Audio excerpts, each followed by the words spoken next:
reached my review for Season Love Reunion Part 1. Before I get started, go ahead and like, comment, and subscribe to my channel. I'm trying to get to 100 subscribers by the end of this year. I see my new subscribers out there. Thank you so much. And without further ado, let's get started. So this reunion was for me. It's about a 7 out of 10. I felt like they kept doing a lot of video montages of everything we all seen. So I felt like we were watching the season all over again. And then when it came down to Tommy asking questions, he would ask maybe a couple questions, get the answer, and then move on to the next scene. So this reunion, I feel like they didn't go into depth. So hopefully part 2 will get a little bit more clarity, because I feel like there's still some things was happening outside the show and without the cameras around that we didn't get to see, because I feel like there's a lot of tension going on with a few people, and I'm not understanding really why it is that way, but we'll get into it. So everyone looks good for the most part. I didn't remember anybody standing out that I didn't like, but for the most part everybody looked nice. Tommy asked what has brought you to this experience of Ready to Love. I don't remember what Jason said, but Liz said basically it's been 17 years. We all know she hasn't been in a relationship for about 17 years. So that's why she decided to come on the show, because 17 years is a long time, you guys, to be single. So of course they have to begin by showing us Chris's journey to Ready to Love. Of course, Chris was on the season before, so he was quote unquote the fan favorite, so they brought him back. So they showed a montage of that. You know, of course, all the ladies love him. Then they showed a little piece of Ron throwing a little shade to Chris, you know, because I guess he felt like Chris was throwing Chrysanthemum under the bus at one point. So we'll get into that a little later. Let's see. So they pretty much discuss Chris and Amber's kind of relationship, how they connected, you know, are they still together? Amber states that they really do have a genuine connection with each other. They talk outside the show every day. Chris says they're still currently dating and they look happy. They saying all the right things. I personally just don't see the chemistry between them that she keeps speaking of. This connection she keeps saying she has with him. I see it as part of the show, to be honest with you. I don't watch them outside the show, so I don't know Instagram. I don't know if they're posting each other now. But as far as I can see, I don't really see it. But, you know, for the show purposes, Amber and Chris are still together and dating, and they look happy. So we'll wish them luck on their journey. So then they move to Kyra's experience, and they show Kyra's experience and basically showing that all the guys, quote unquote, wanted her. I don't think all the guys wanted her per se. I think that's how it kind of came off. I think Kyra checked a lot of the boxes for a lot of the men as far as just what they wanted, and I think Kyra was just a safe name to go to, if like Joel did when he got mad at Vernisha. So I think it was kind of more like a backup plan for Kyra. I think she's just one of those person that's can connect to a guy where a guy can feel like, oh, okay, this chick cool. So I think Kyra just connected in that level. I don't think romantically she was connecting to anybody but Jason and AJ. And not really AJ. So she basically said, yeah, that put a target on her back, you know, because all the ladies felt like, you know, all the guys, you know, are wanting her. And she said that was kind of the breakdown of her and Jason's relationship, which she said but didn't really get into much.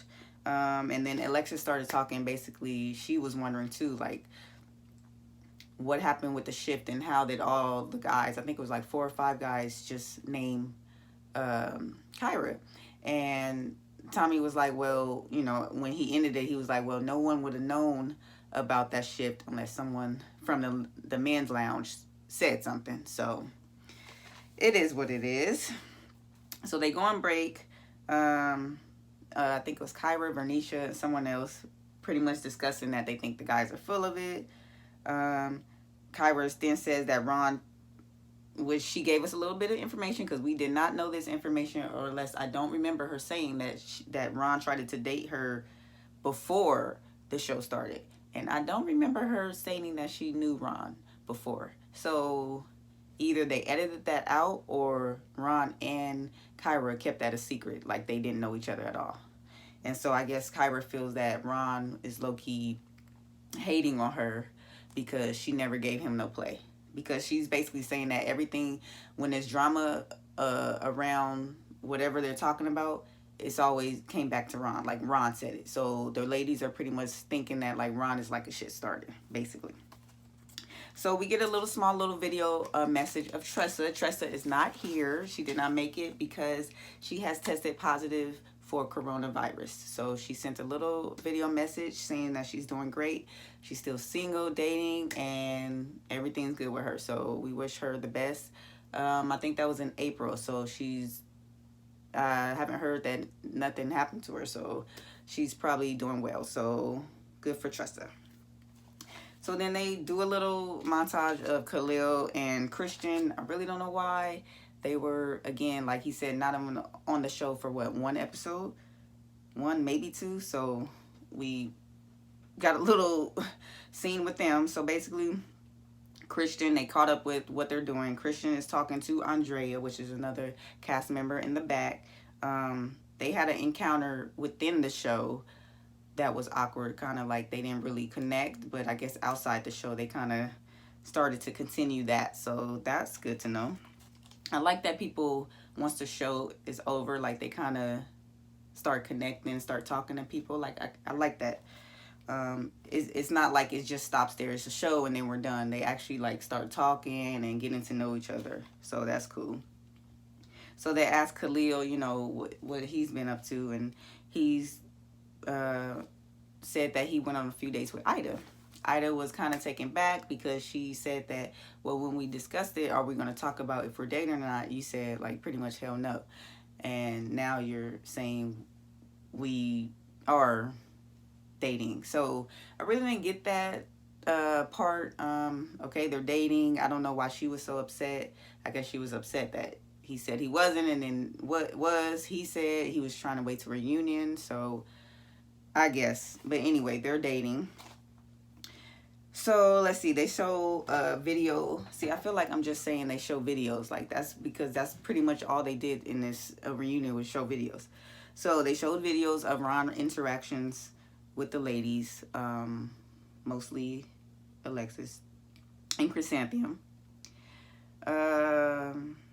And so when they get back, Tommy, because they end on the part where Ron and Alexis is kind of having their last little talk, and Tommy was saying that he never heard any guy talk to a lady like that. So Ron basically said, the way he explained it was a little better than how it was online, but basically he said that he was talking about AJ in that moment, and that he wasn't treating you right. So this guy, so he basically said this guy turns it on, all of a sudden likes you, and now you fall for it. So he was saying, I thought you were better than that. I thought you were smarter than that in that decision of you know, picking me or AJ. So I understand it more of why he said it. I thought he was just like, I thought you were smarter than that, like, for letting me go. But he was referring to AJ in that situation of he not even treating you right and you letting me go, you know. So I understood it better. It still doesn't make it right. He still could have said it a little better than what he said it, how he said it, but I understand it a little better. Let's see. I'll take Chrysanthemum to see. So they start talking about, I guess Ron actually took Chrysanthemum to see his mom, and Alexis didn't know that. So she was kind of like, why would you bring a lady to see your mom? And we're still at that point dealing with each other. So Ron is having a lot of inconsistencies, and not even inconsistencies. I just think that he's a guy that was dating. he was dating, and I think the women, I think, forgot that. You know, when you're dating, it's not a commitment. You can date multiple people. And I think women tend to not get that concept in life in general, but especially with the show, they don't get the concept of dating. So they showed the clip of Ron delivering the news about Amber and, you know, Amber and Ron, you know, doing, you know, saying that they kissed or whatever, dating.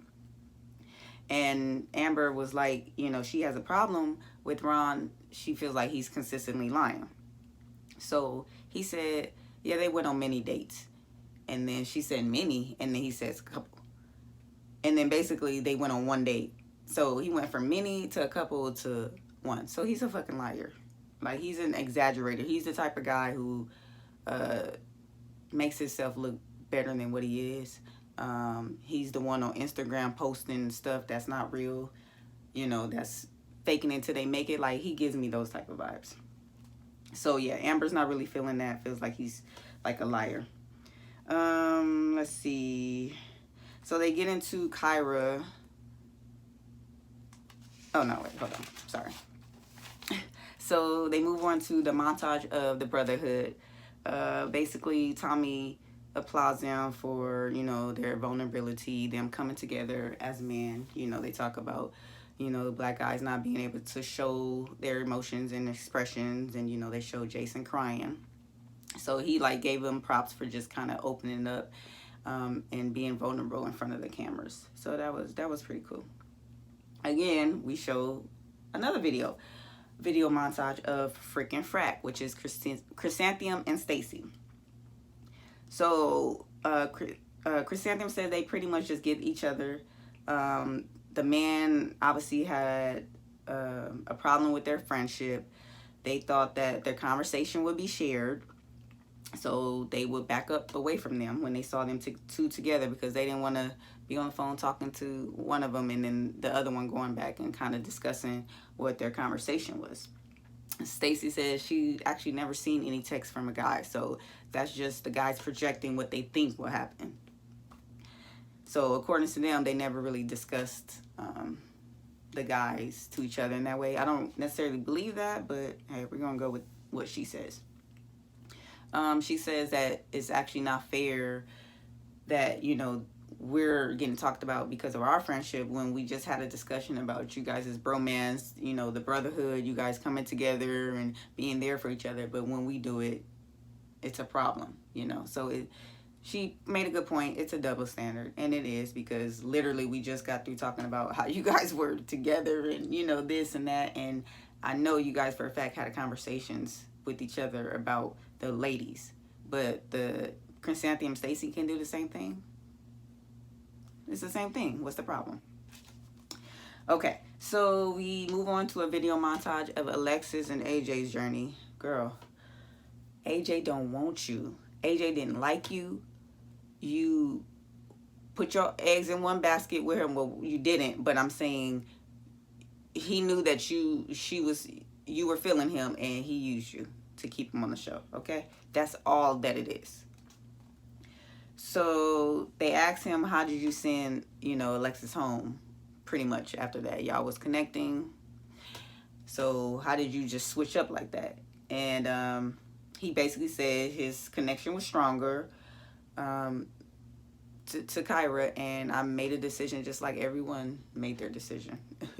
So he has no apologies about that, which he shouldn't. They move on to Kyra and AJ. Let's see. So AJ picked Kyra, as we saw, instead because of something Tommy said. And Tommy said, make your choice based on whoever lights up the room when you see her. And that's what he did, and that was Kyra. And so I don't see anything wrong with that either. They go on to Kyra, what made you choose yourself? You know, she gives whatever. Let's see.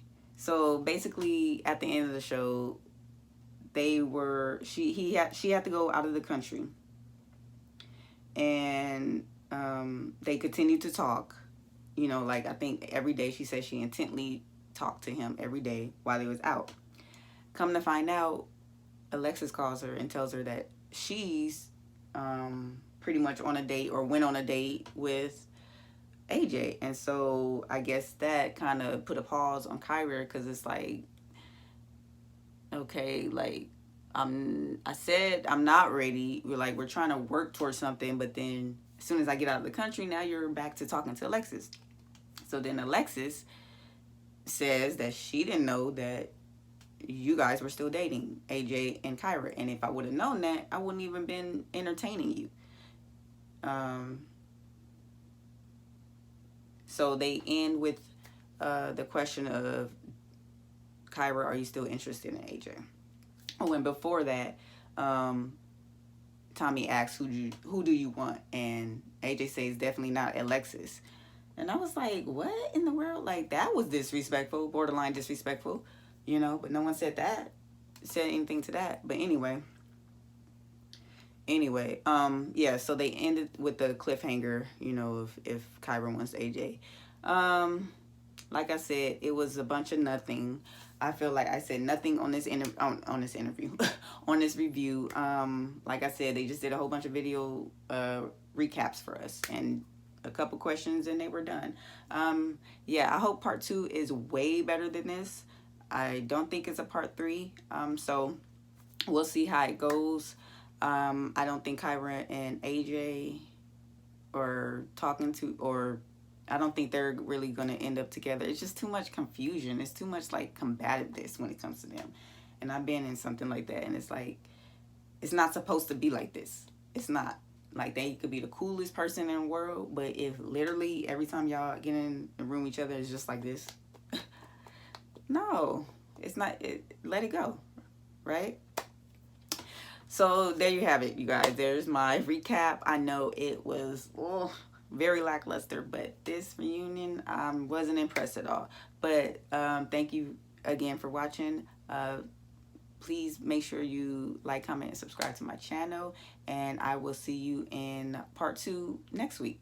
All right. Take care, you guys. Bye.